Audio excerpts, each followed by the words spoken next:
महापुरुषों का अपमान करके नमाजवादियों ने अपनी फजीहत करा ली है।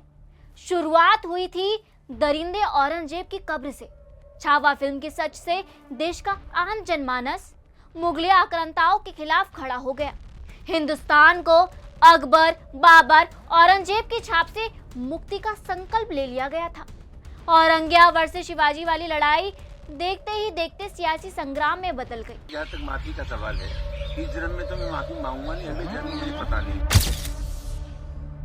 तो अगर रामजिया सुमन जी ने भी इतिहास का कोई पन्ना पलट दिया, जिस पन्ने में अगर इस तरह की भाव लिखा होगा। रामजिया सुमन जी को इसलिए अटैक हुआ कि एक तो वो दलित है।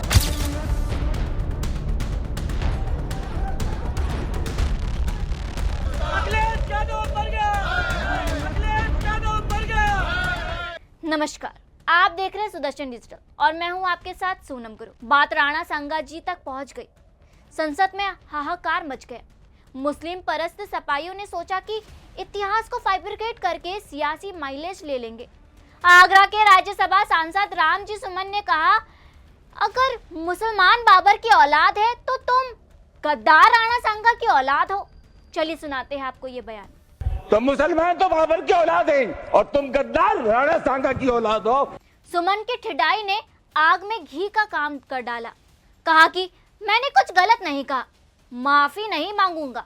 जहाँ तक माफी का सवाल है, इस जन्म में तो मैं माफी मांगूंगा नहीं, अगले जन्म में मुझे पता नहीं मेरा क्या होगा। और माफी मांगने का कोई सवाल नहीं।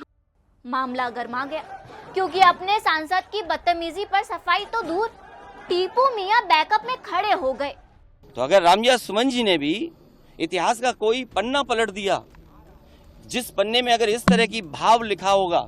सुमन की गद्दारी पर दलित वाला एंगल डालकर जाति वाले जहर की छोक लगा दी। रामजिया सुमन जी को इसलिए अटैक हुआ कि एक तो वो दलित है। पूरे शहर में बवाल शुरू हो गया। सुमन के घर पर हिंदुओं ने धावा बोल दिया। मथुरा से लेकर आगरा तक अपने महापुरुषों के सम्मान में हिंदुओं ने कूच कर दिया। जयपुर में हिंदू संगठनों ने आक्रामक मोर्चा खोल दिया। सुमन के पुतले जलाए।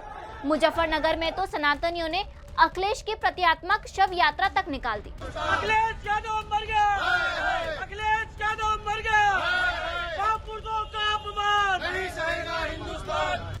कोई इतिहास के पन्नों में राणा सांगा जी का शौर्य कोट कर रहा है तो कोई ऐतिहासिक प्रमाणों पर तर्क वितर्क कर रहा है। सुमन ने बाबरनामा का हवाला देकर कहा था कि इब्राहिम लोदी को हराने के लिए राणा सांगा ही बाबर को लेकर आए थे, जबकि बाबर ने खुद बाबरनामा में ये लिखा था कि मैंने अपने जीवन में राणा सांगा जी जैसा वीर योद्धा आज तक नहीं देखा।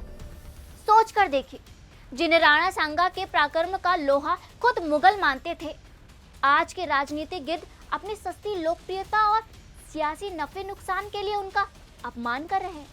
इतिहास में दर्ज है कि 1448 को मेवाड़ के कुल्लमगढ़ में जन्मे राणा सांगा जी ने न केवल एक महान योद्धा थे बल्कि एक कुशल शासक भी थे। 100 से अधिक युद्ध लड़ने वाले राणा सांगा जी, उनकी वीरता की गाथाएं आज भी पीढ़ियों को प्रेरित करती है। उनकी सबसे प्रसिद्ध लड़ाई बाबर के खिलाफ थी। उन्होंने बाबर की सेना को बयाना में युद्ध में हराया था। लेकिन दुर्भाग्य देखिए, हिंदुस्तान के वीर बलिदानियों के पराक्रमी इतिहास को राजनीतिक लड़ाई में घसीटा जा रहा है।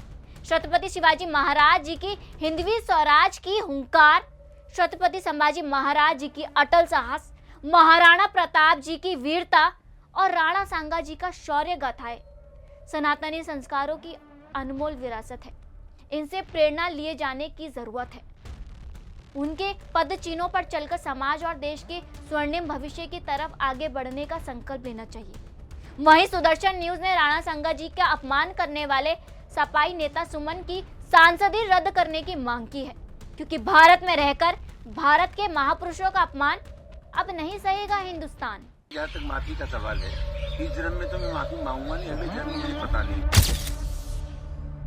तो अगर रामजिया सुमन जी ने भी इतिहास का कोई पन्ना पलट दिया, जिस पन्ने में अगर इस तरह की भाव लिखा होगा। रामजिया सुमन जी को इसलिए अटैक हुआ कि एक तो वो दलित है।